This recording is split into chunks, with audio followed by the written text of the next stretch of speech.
Hello and welcome back to Oaf Culture. I'm your host, the lovable Oaf, and it has been a long while since I shared my thoughts on anything. I keep thinking I should talk about the latest news about DC movies, and then I forget about it for a little while, and then there ends up being more news. So this has been a vicious cycle for the past a lot of time. So let's do a quick roundup, and I use the word quick very loosely. Roundup of all the things I haven't talked about for the past several months, and we'll end with what I think of what we know of the future. So, at the time of recording, it is the end of July 2023. Over a year ago, we had a banger DC Comics movie with The Batman, directed by Matt Reeves and starring Robert Pattinson. I love this film. I'm glad it got made.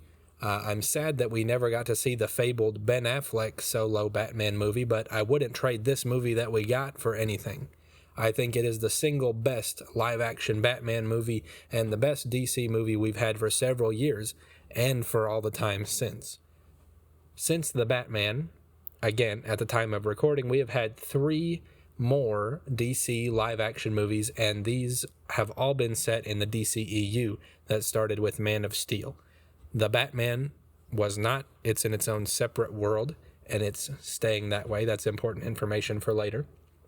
But the first of these 3 DCEU movies that we've had since The Batman came out was Black Adam. And oh man, did I want so bad for Black Adam to be good. I had faith very early on that, this movie had been in development for a long time, and not only that, but Henry Cavill was going to appear in it, and it would usher in a new era for DC. I guess it sort of did, but not in the way we were expecting at all. It didn't make that much money, and this was probably a deciding factor for the future of DC at that time. It wasn't a great movie, but it was good. It was, at the very least, serviceable.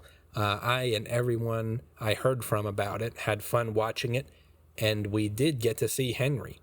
Shortly after that, Henry announced that he was returning as Superman going forward. We got a whole little burst of news. It seemed like Dwayne Johnson's Black Adam would stick around as a fixture in the DCEU, and we were going to finally get somewhat of a sequel to Man of Steel. That is, a new solo film for Henry Cavill's Superman. The vibe was that he would be much more hopeful than we had seen from him in the past. Of course, Henry always wanted to be hopeful, and you can see that his arc in the Snyderverse was kind of tending towards there. He had started out kind of sad, mopey, but he was on his way to being the Superman that we actually think of when we think of Superman. He just never made it there all the way. Also, we hadn't seen him in canon for 5 years. It had been 5 years at that point since the original version of Justice League came out in 2017, the laughable Joss Whedon cut Justice League, right? We did get to see Henry and the gang again in 2021 in Zack Snyder's Justice League on HBO Max, but that only counts so much as a new appearance, right? And it seemed unlikely at best that that would be considered canon and replace the version of Justice League we got. So it was a neat treat and nothing really more. We still hadn't seen Superman in a meaningful way for the future of the universe since 2017. So 5 years with him gone. It didn't really advance our position as DC fans, wondering when in the world things would get better. But now, in the aftermath of Black Adam, it seemed like things were really looking up, and man, did things quickly change. Within weeks, we found out that Henry was not returning. Of course, he had been told by his people, who had probably been given the go-ahead from somebody at Warner Brothers, and they were jumping the gun to announce his return. We found out James Gunn had secretly been writing a new movie about a younger Clark Kent, which we now know as Superman Legacy. That's important for later. This did not involve Henry. I think of it, though, as an answer to The Batman. It seems like, as far as we know, it was not originally intended as a reboot for the whole main universe. Now it has become a reboot, as we'll see later on, but at that point, I think of it as an answer to The Batman. At that point, it was, I think, a way to hurry up and get Superman content into a theater while the DCEU version was still existing but doing nothing. Not a bad idea. We had been waiting and waiting for Ben Affleck's The Batman, and we had seen that change and deteriorate, and then after a while it became Matt Reeves' The Batman, and it had a whole new writer, director, and star. So it was time for Superman to move towards having another movie as well. And that was probably the plan behind this. So James Gunn had already been secretly writing this movie before anything really changed. Well, things had shifted behind the scenes since this plan was set. We found out James Gunn was taking over as co-CEO of DC Studios, remember that for later, with the other co-CEO being Peter Safran, a producer on several popular movies, DC related and otherwise, like Shazam 1, Aquaman 1. Those were both pretty successful. Both Stephen King It movies from 2017 and 2019 maybe. Then early this year we got to find out details about their plan for the future of DC, and surely things would have gone differently if Black Adam had been a commercial success, but it wasn't. We can't really be sure, but it doesn't seem like it even got all the way towards breaking even. Maybe it barely broke even, but they kind of wanted to be quiet about that, it seemed like, so as not to admit anything embarrassing. It made like $400 million. Who knows how much of that wasn't profit due to the budget for filming the movie, doing the effects, doing what little marketing they did. Who really knows? But that's not a lot of money. Anyway, at the end of 2022 and beginning of 2023, we started getting to find out some big things about the future of DC in film. First of all, I've glossed over it already, but I want to hit this point. DC Studios was being created within Warner Brothers. This is a major event for the company and the IP because while we're all well acquainted with the idea of Marvel Studios being its own entity under Disney, WB had never done the same for DC. So now DC has its own cinematic division within Warner Brothers.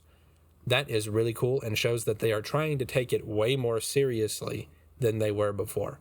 This is thanks to Warner Brothers being under new management as a result of merging with Discovery. But we won't get too much into that because I'm already going to talk your ear off just with the DC part.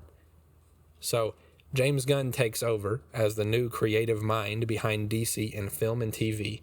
And he also says, this isn't really important for this video, but it's interesting, that he will be trying to incorporate some video games into the new shared DC universe going forward. We actually have a Wonder Woman game that's been being developed in the background, in the shadows. All we know is that it exists, right? And unless it's been scrapped, which it could have been by now, I bet that maybe it's sort of being retooled to fit into the new DC universe going forward. But I'm getting ahead of myself there. So at this point, James Gunn is as close as possible to DC's own version of Kevin Feige. Of course, Kevin Feige handles some creative direction at Marvel Studios as well as working in an administrative role, whereas Peter Safran will be handling what I will call, like in my own layman's terms, the business side of DC Studios so that James Gunn doesn't have to worry about all of that stuff as well. There's nobody quite like Kevin Feige. He's a very unique beast in the industry, actually, because you can go back to like the original X-Men movie. You can go back to the Sam Raimi Spider-Man trilogy. You will see Kevin Feige's name. He's been in it. He's been in the factory making these superhero movies for decades now. So he saw what worked and what didn't work, and he was in a perfect position to be the figurehead of the Marvel Cinematic Universe, right? So there's nobody quite like Kevin Feige, but James Gunn, I think, is a pretty good fit for this competitor where there can't really be a second Kevin Feige figure. So after a little while, we found out that James Gunn was done writing Superman Legacy, and this would be the first big entry in the DCU. The unofficial name for the Snyderverse, remember, that everybody bought into was DCEU because it didn't really have an official name like the MCU but news people started calling it the DC Extended Universe, DCEU. But now the new name that is officially endorsed by Warner Brothers for this reboot is just DCU, and I think that's way better, and it is nice that it has a completely officially recognized name as well. So James Gunn announced that this would be something of a reboot for DC, and some actors would be returning, but not very many. It took us a while, like until the last few weeks at the time of recording, for us to know enough about this to have a pretty good idea of just how big of a reboot this is.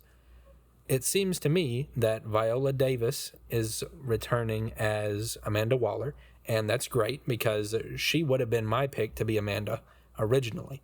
I was so happy to find out it was her back in 2015 or whenever it was that we first found out, so I'm glad she's staying. So her and the cast of Peacemaker are also going to return, and that should pretty much work because assuming that the Peacemaker show is supposed to be canon, it really mostly can fit into this new DC universe. It really only needs some minor tweaks, some minor retcons, like some cameos at the end of the season from the DCEU. We need to pretend that those didn't happen, but it can really fit fairly well into a new universe if it needs to. So it looks like those actors are going to come back because we know that Team Peacemaker, as James Gunn says, should appear in an upcoming TV show called Waller. We'll get to that later and talk a little bit more about that. And that seems like all the actors from the previous version of the universe who are going to return for this reboot. We weren't too sure about that until rather recently, because you would have thought since Peacemaker is making it, probably the Suicide Squad will also be canon. So you would think based on that, therefore, like Margot Robbie would still be Harley Quinn. But it doesn't seem like that because, one, he recently said in the Inside of You podcast with Michael Rosenbaum, he said he's not planning on a sequel to The Suicide Squad. Another thing is, we just found out, this is a spoiler for later on in this video, Nathan Fillion, who was in The Suicide Squad as the detachable kid, he will be playing Guy Gardner in Superman Legacy, which will be our first big movie entry in the reboot universe. So, is he double dipping? No, because the Suicide Squad must not count, right? And 3, I think, now I didn't see where he said this, but I heard that James Gunn said definitively the Suicide Squad is not canon to the DCU. It didn't happen. So that means Margot Robbie is, as far as we know, as far as we can assume, it seems safe to say she's out as Harley Quinn. We're not going to have, Idris Elba come back as the same character. Maybe he can come back and be somebody else. That would be really cool. Etc. It seems like those actors are done. So very, very few actors in total are going to reprise their roles from the previous iteration, right? Some other actors like Gal Gadot, I think is how you say her name. I'm not sure. People say it different ways. Gal, who plays Wonder Woman, she's kind of acting lately like maybe she will come back. Maybe she still is Wonder Woman. But I think that's just actor PR talk and not real. Like that's, I want a job talk. I'm happy to come back. You don't want to sound all like, oh, this is over. This chapter of my life is closing. You rarely want to sound like that as an actor, right? So later on, I'll talk about casting in more detail about what we do know, but seems like very few people are returning, and it is a solid reboot. So since first finding out that the reboot was coming, we have had 2 more movies. We're about to have another one in just a few weeks. That'll be Blue Beetle in the middle of August. But we've had 2 movies so far since Black Adam and since we found out that there was going to be a reboot. So this is the other 2 of the 3 that have come out since The Batman. So we're circling back to those movies that have come out since The Batman that haven't done well, right? So Shazam! Fury of the Gods came out in March, And The Flash just came out more recently in June. I'm going to hereby refer to Shazam Fury of the Gods as Shazam 2. So I really liked Shazam 2. I thought it was a better movie than Black Adam for the most part, and I was surprised at how little money it made. I think it should have made at least double what it ended up doing. It was like 200 million, maybe. So it was a commercial flop, and I don't think it deserved to be. It wasn't anything stellar, but it was still an enjoyable movie. And also, Shazam 1 did pretty well, right? But we have had sort of a trend lately. It did come out after Marvel's Ant-Man and the Wasp, Quantumania, aka Ant-Man 3.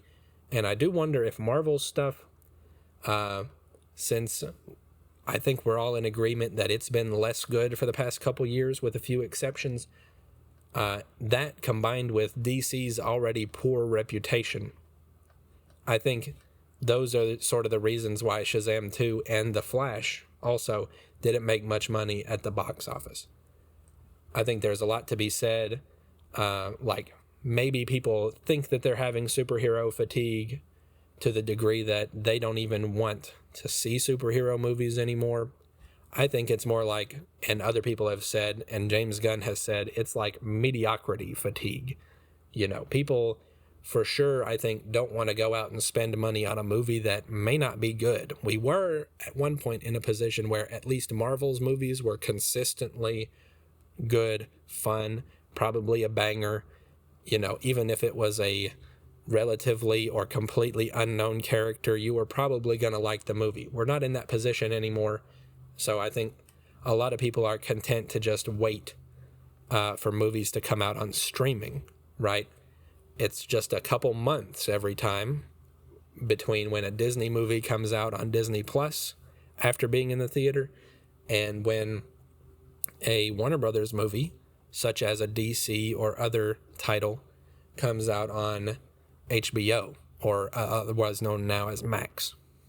It really makes you wonder if Disney and Warner Brothers and whoever else are going to start trying to delay the streaming date of a theatrical movie to kind of force people to shell out the money a little better, right?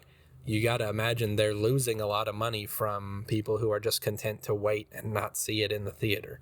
I don't know.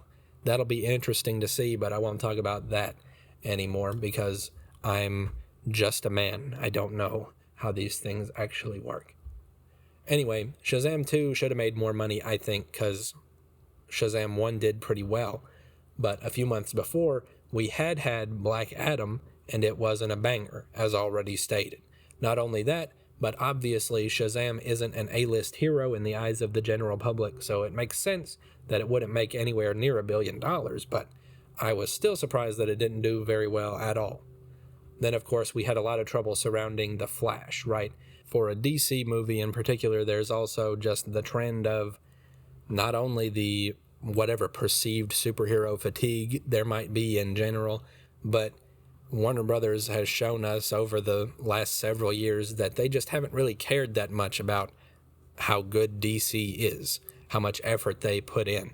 And even though now we have a new team driving the boat, right, it's going to take us a while still to see what they do, how they show us they care, what effort they're willing to put in, etc. So James Gunn, Peter Safran, David Zaslav, the new CEO of Warner Brothers Discovery, they're still having to work through all the things that were in the pipeline before they took over. So that's what these movies have been, and we won't see the new James Gunn stuff until later still. So they're in just a completely rough patch already there with the release of The Flash. There's also the elephant in the room that has been discussed to death, which is the Ezra Miller situation. So for completeness' sake, I'm going to discuss it a little more. All right.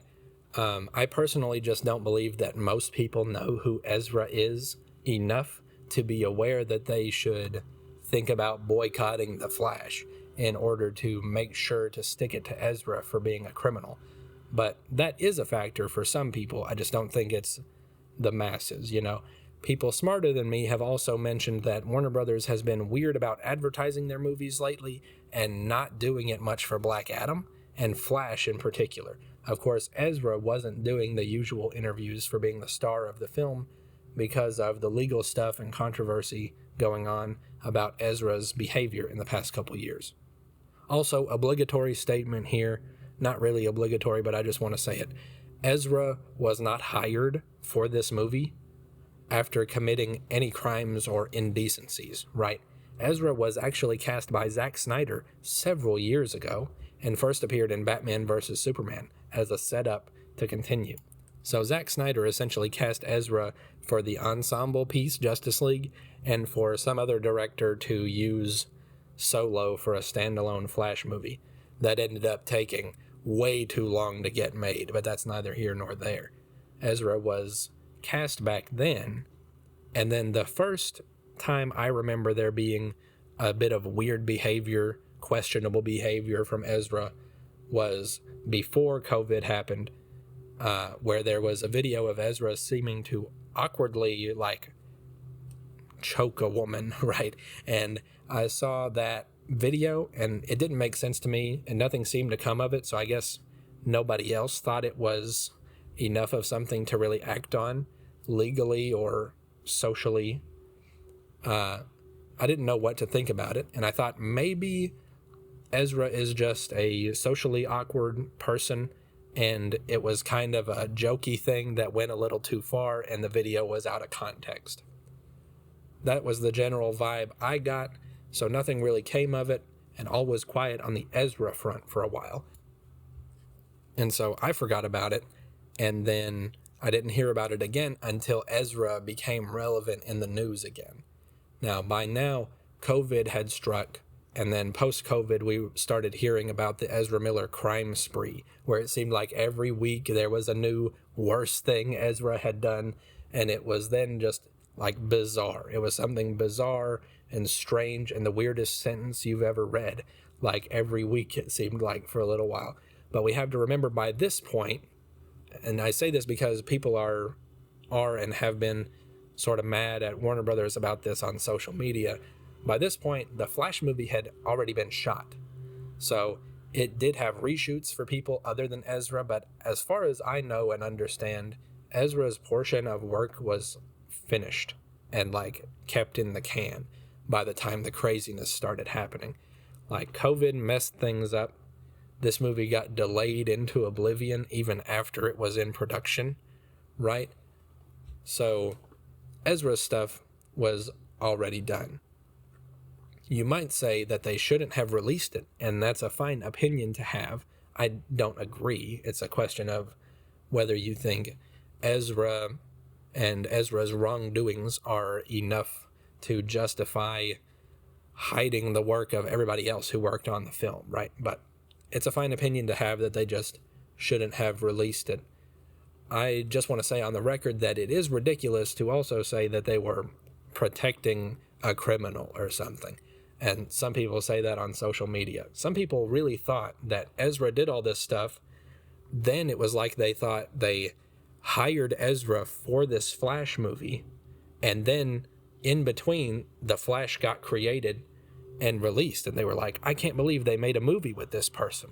Well, they had already made the movie before Ezra was, quote-unquote, that person, right? So it was pretty goofy. It was just an awful situation for everybody involved surrounding Ezra, right? It was really out of control, and we got to remember, though, that the bulk of the bad stuff that everyone knew was bad, everybody was sure was bad, right, which was the stuff after COVID, or after/during COVID, that happened when it was too late to get rid of Ezra, right? They had already spent all the money, made the whole movie just about. Effects were still taking time, but the stuff that you need the actor in person for, that was done. So at the time of recording here at the end of July, we've had The Batman come out a year and a few months ago, and then we've had 3 straight theatrical flops for DC, financial flops. People have liked the movies. People have said, I really like this movie, but they just didn't make that much money. So I think they've been undeserved financial flops because I liked Black Adam and Shazam 2, and then I really liked The Flash. The Flash wasn't the best superhero movie of all time, which people have misquoted James Gunn as saying. He said it was one of the best. And that's just an opinion, so make of that what you will. There's a lot of anti-James Gunn sentiment right now, and I think it's just because people are upset that the Snyderverse has ended because James Gunn decided to go a different direction. But anyway, those movies were flops, deserved or not. So now we're about to have the Blue Beetle movie come out in just a few weeks, and it may follow the same trend, unfortunately. Another controversy that I haven't mentioned yet is the Batgirl movie. So late last year, we found out that David Zaslav, the new Warner Brothers boss from Discovery, canceled a bunch of projects WB had been working on. One of those was an already fully shot Batgirl movie that featured Michael Keaton and J.K. Simmons reprising their roles as Batman and Jim Gordon, respectively. And that had been planned to go straight to HBO Max, but then the previous Warner Brothers leaders had decided it was good enough to go into theaters. And I was interested to see this movie, but you can find a lot of people online who just seem to be clueless with how much interest they have. There's no way that this movie was going to be any good. Okay, the pictures we have from the production, like the set photos, look like trash, in my opinion. And the buzz surrounding it from some people who got to be in on a test screening said it was basically like a long CW pilot episode. That means to me it was bad. It probably took place in a rebooted universe that we almost got in The Flash. So a couple years ago, long before we ever had a clue what was actually happening in The Flash, we were hearing rumors that it was going to be a reset for the DCEU, and essentially it was going to replace Superman with Supergirl, kind of just slot her into his place in the universe, because they were done with Henry Cavill at that point. The corporate stuff, they just didn't want to work with him anymore. So Supergirl was going to replace Superman. Michael Keaton was going to effectively replace Ben Affleck as the main Batman, right? And then presumably Batgirl was going to come in this Batgirl movie and kind of fill in the active duty role of the Bat person. So it was going to be Supergirl and Batgirl, which that sounds to me like, not to be anti-woke or anything, I'm not trying to be that way, but that sounds to me like Warner Brothers trying to compete with Marvel by saying, hey, look, we have female superheroes front and center. Isn't that great, everyone? Wow, women, right? Give us money. So I think that's what they were trying to do. So basically, by now, if we saw the Batgirl movie, if it was released today, it just wouldn't be fitting into anything like what it was intended to fit in with. The context and the universe and everything that it was made for, that's all kind of gone. So it is kind of an obsolete movie. If we were to see it today, I would still be interested to see it. We had Michael Keaton as Batman. We also had Brendan Fraser as Firefly in that. And presumably we'll never get to see it, supposedly right now.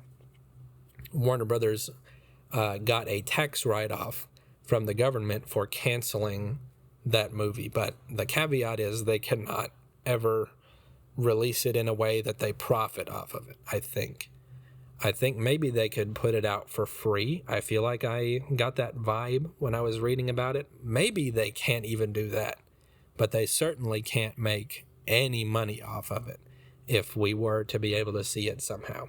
So we'll see in a billion years what happens with that. But it sounds like, if not bad, it just would have been goofy. It was made for a goofy universe reset that we are not having anymore. And I think we just missed out on a goofy movie that wouldn't fit with what we have now. It was planned for different stuff, a different status quo before everything changed.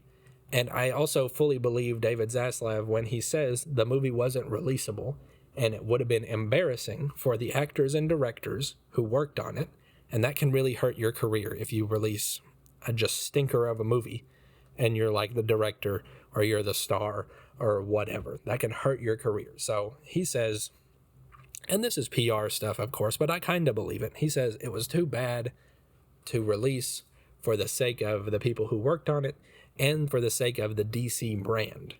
Of course, Warner Brothers has been for years embarrassing the DC brand. So, and David Zaslav knows that DC is one of, if not the most important thing Warner Brothers has as an individual IP, right?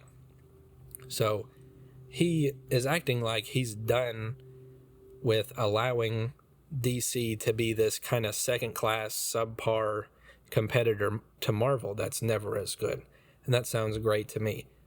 But remember, we still have to work through the leftovers of the people that came before, right? We're still working through the things that were greenlit and went into production when Walter Hamada was in charge of DC Films. And so we've got to work through all of that stuff and watch it continue to come out for a little while longer before we can see the new stuff and hope that it'll really start to get better in the world of DC for us. So now, very quickly, to end the discussion of the old regime's movies, we have Blue Beetle coming out in a few weeks on August 18th, and then at the end of 2023, we're supposed to see the release of Aquaman and the Lost Kingdom. I'm hopeful that Blue Beetle is good, even though it doesn't seem like it'll pop off at the box office. And it has sounded like Aquaman 2 won't be good, but now we've just recently, just in the past few weeks, learned that they did some more reshoots on it. And maybe now Warner Brothers, whoever's in charge now, is happy with the current state of Aquaman 2. A while ago, I had made a video about Ben Affleck being in it, but he is probably definitely being cut out of it, and I expect it to just be a standalone movie that doesn't really lead anywhere, and so that'll be the final end of the DCEU, it looks like. However, we have heard, and this is important, that Blue Beetle will be the first character of the DCU. So we assume right now that Xolo Maridueña from Cobra Kai will continue to play Jaime Reyes at some point in James Gunn's new universe. But I think we don't know for 100% sure that this Blue Beetle movie's story will be canon. So maybe he's just one more actor who gets to come back and his story gets more or less rebooted. Or maybe, and I think this movie is probably able to do this, maybe like the Peacemaker show, Blue Beetle will be disconnected enough that you can reasonably say it happens the same in the new universe. So maybe they can take this Blue Beetle movie and say that it's canon as well, without much or any retconning. We will have to wait and see, though, but it won't take us very long to be able to see Blue Beetle at this point, and then maybe we'll have a better idea of whether it looks like and feels like that can exist in a new universe. So now I want to be happier, so let's get hyped up now, okay? I'm very excited for James Gunn's DCU. We're supposed to get a couple TV shows before Superman Legacy comes out, and these shows will be canon to the new DCU and sort of ease us in. And these are Creature Commandos, an animated series, and Waller, a live-action series. But the DCU will really start with a bang, and with the bang we'd expect, I hope, with Superman Legacy. We are in both a writer's strike and an actor's strike as I write this script and as I record this, and maybe probably as you still watch it. I hope that somebody is watching this video in a world where these strikes are over and done with. The strikes do need to happen because some people in power are a little too greedy, but they also hurt while we're in the middle of them. Anyway, because of those strikes, release dates might change, but as of now, we're supposed to get Superman Legacy and The Batman Part 2 in the second half of 2025. That's the last thing that was announced for them, so that's what we have to go on at this point. But they'll probably get pushed back a little bit, at least. I'd hope Superman can still come out in 2025, but maybe The Batman Part 2 will be pushed into 26. Also, you probably already know, but for completeness' sake, I will say it here, the Batman is not in the DCU. We've kind of hit this a little bit already, how it wasn't in the DCEU. It's not in the DCU either. The Batman story will continue with more movies, but they will be Elseworlds movies, as James Gunn says. Movies like this and Joker 2 will be branded as Elseworlds to help us keep track of what is and is not canon to the main DCU movie universe. This means, as well, we're getting another Batman. So the Batman of the DCU will get his own movie with The Brave and the Bold, which James Gunn announced several months ago along with the beginning of his DCU plan. He says this will be about Bruce's relationship with his son, Damian. And then we also heard from, if I remember correctly, Peter Safran, that the movie will feature other members of the Bat family as well. So I'm super excited that we will get to see Robert Pattinson's Batman continue to advance in Matt Reeves' separate universe. We'll get to see him kind of grow up and get more effective as a hero, also develop more as a character. We didn't get to see much of the typical playboy Bruce Wayne persona, and I think we'll see that develop. And hopefully, we'll get to see Dick Grayson become Robin in the Matt Reeves The Batman movies. And sort of at the same time as we go, maybe we might be able to see a more experienced Batman, a more already experienced Batman, I should say, exist in a world full of other superheroes in the DCU. And he might have Batgirls and Robins that have already shown up, and most importantly, Nightwing. So finally, we have to be getting a live-action appearance for Nightwing that isn't somehow stupid. So what is concrete that we've gotten lately? Well, in the past few weeks, we have gotten casting announcements for Superman Legacy.